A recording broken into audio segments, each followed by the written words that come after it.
Hello students, let's learn 12th English.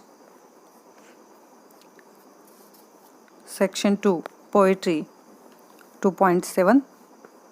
She Walks in Beauty, written by George Gardner Byron. Known as simply as Lord Byron, was a famous English romantic poet and also a satirist. Lord Byron हे famous English romantic poet कवी होते. also as satirist, उपहासात्मक लेखनासाठीही ते प्रसिद्ध होते. He attended a number of schools including the famous public school Harrow, and he went to the Trinity College, Cambridge. At the age of 21, he was started a tour of Europe and the Orient after his composed Child Harlow's Pilgrim, which made him immensely popular in England. त्यांच्या Childe Harold's pilgrim याने त्यांना इंग्लंडमध्ये प्रसिद्ध केलं.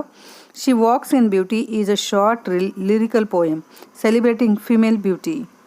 आणि she walks in beauty ही is a short lyrical poem celebrating female beauty.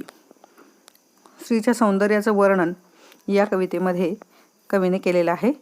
The poet describes an unnamed woman who is exceptionally striking.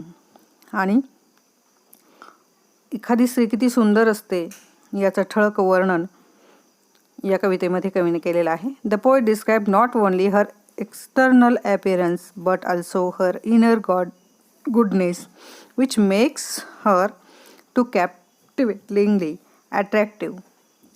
कवीने फक्त तिच्या एक्सटर्नल म्हणजे बाह्य स्वरूपाचंच वर्णन या कवितेमध्ये केलेलं नाही, तर इनर गुडनेस म्हणजे तिच्यातले जे अंतर्गत गुण आहेत की जे चांगले आहेत, जे अट्रॅक्टिव्ह आहेत, त्याचं वर्णन कवीने या कवितेमध्ये केलेलं आहे. Byron compares her to a night sky describing her serenity and perfect beauty. आणि बायरन यांनी तिचं कम्पॅरिझन केलेलं आहे नाईट स्काय, रात्रीच्या अंधारामध्ये ती कशी दिसते त्याचं वर्णन या कवितेमध्ये केलेलं आहे. Although the poem is generally thought to be a love poem. आणि ही एक प्रेम कविता आहे. The poet never actually declares his love for this lady. आणि कवीने कधी डिक्लेअर या लेडीसाठी त्यांचं प्रेम हे डिक्लेअर केलेलं नाही. The poet never actually declares his love for this lady.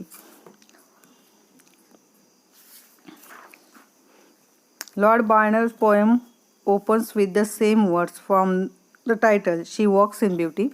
These four simple words quickly create an atmosphere of the admiration and mystery. It is a short 18-line poem having 3 sestets, 6 lines. The praise of an unnamed woman. The poet used several poetic devices to express how deeply she is compressed. ही 18 लाईनची poem आहे आणि प्रत्येक कडव्यामध्ये 6 line आहेत, सस्टेट्स आहेत. हे एक सुनीत आहे आणि कवीने खूप साऱ्या सेव्हरल थीम्स या कवितेमध्ये वापरलेल्या आहेत. One of course beauty. One of is काय आहे त्याच्यामध्ये, कोर्स ब्युटी, सौंदर्याचं वर्णन. Each features of woman her, eyes, her black dress, her soft cheeks, her calm brow and lovely colour of skin is praised. आणि कवीने प्रत्येक भागाचं वर्णन या कवितेमध्ये खूप सुंदर पद्धतीने केलेलं आहे. So let's learn the poem. Let's start poem. She walks in beauty. She walks in beauty like the night of cloudless climb and the starry skies, and all that beds of the dark and bright meet in her aspects and her eyes, thus mellowed to that tender light which heaven a gaudy day denies. There is a 6 line. Total number of lines 18. There is facet. This is 6 line poem. She walks in beauty like the night and cloudless climb and the starry skies. Climate. Aspects. Feature. Mellowed, made smooth and soft. Gaudy, bright and snowy. She walks in beauty like the night and cloudless climb and the starry skies. Lord Byron यांची C walks in beauty ही अत्यंत सुंदर अशा अज्ञात स्त्रीची प्रशंसा करणारी स्तुतिपर कविता आहे. या कवितेमध्ये कवीने तिच्या सौंदर्याची तुलना निरभ्र चांदण्यांच्या आकाशाशी करतात आणि तिचं सौंदर्य all that best of the dark and bright meet in her aspects and her eyes. आणि त्या अंधुक प्रकाशामध्ये तिचे सौंदर्य अंधार आणि प्रकाशाच्या नाजूक संयोगाप्रमाणे कसं आहे, परिपूर्ण आहे. Meet in her aspects and her eyes thus mellowed to that tender light which heaven a gaudy day denies. आणि त्या अंधुक प्रकाशामध्ये तिचा चेहरा आणि डोळे कमालीचे गोड दिसतात, सौम्य दिसत आहेत. दिवसाच्या प्रखर उजेडात मात्र ही किमया खुलून दिसणार नाही. म्हणजेच काय की कवीने स्त्रीचं जे सुंदर वर्णन केलेलं आहे तर ते चांदण्या रात्रीचं वर्णन आहे.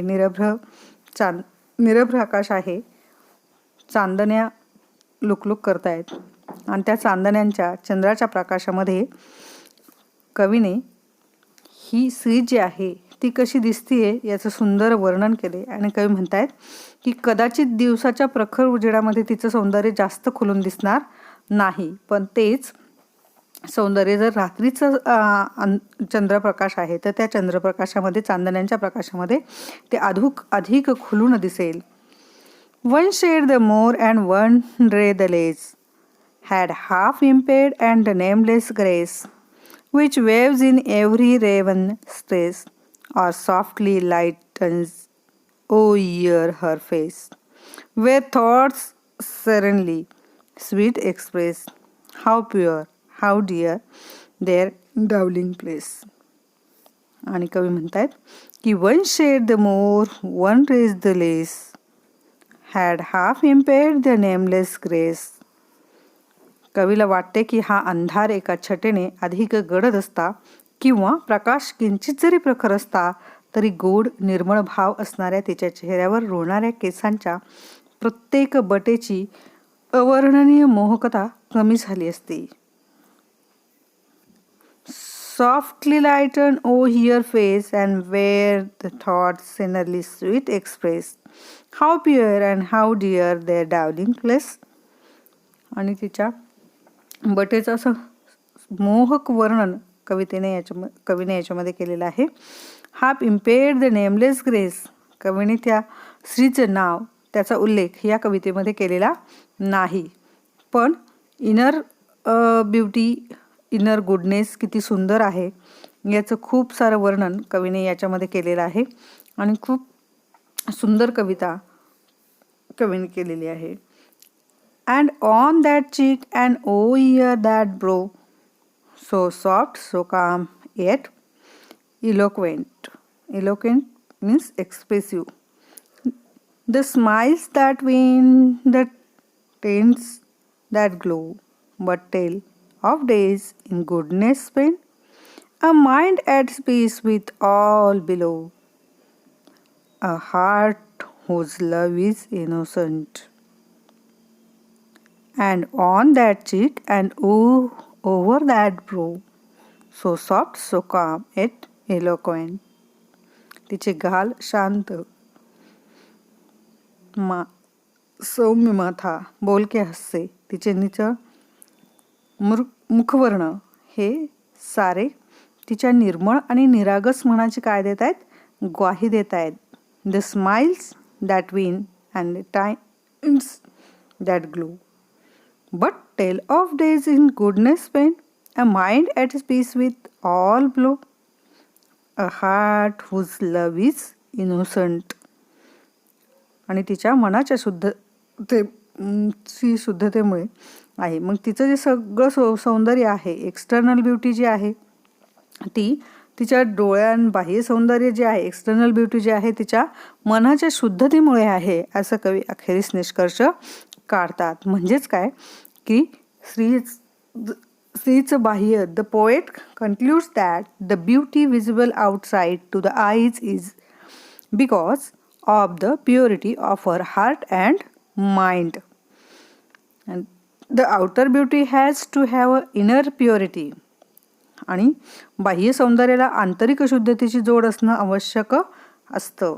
कवीचं म्हणणं काय आहे की नुसतं बाह्य सुंदर रूप असलं तर स्त्री सुंदर आहे असं म्हणता येत नाही, तर त्या सुंदरतेला अधिक सुंदर बनवण्यासाठी, शुद्धतेची जोड देण्यासाठी आंतरिक शुद्धता ही तितकीच महत्त्वाची आहे, म्हणजे तितकंच ते आवश्यक आहे.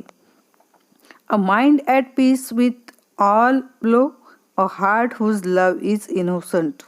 आणि कवी कन्क्लुजन काढतायत, कवी कन्क्लूड करतायत, the poet conclude that the beauty visible outside to the eyes is because of the purity of heart and mind. The outer beauty has to have a inner purity. बाह्य सौंदर्याला आंतरिक शुद्धतेची काय असणं आवश्यक आहे, तर जोड असणं आवश्यक आहे. बाह्य सौंदर्य तेव्हाच खुलून दिसतं जेव्हा त्याला आंतरिक शुद्धतेची जोड असते.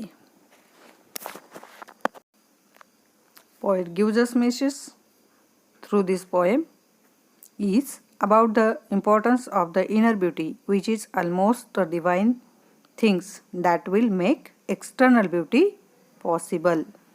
Thank you.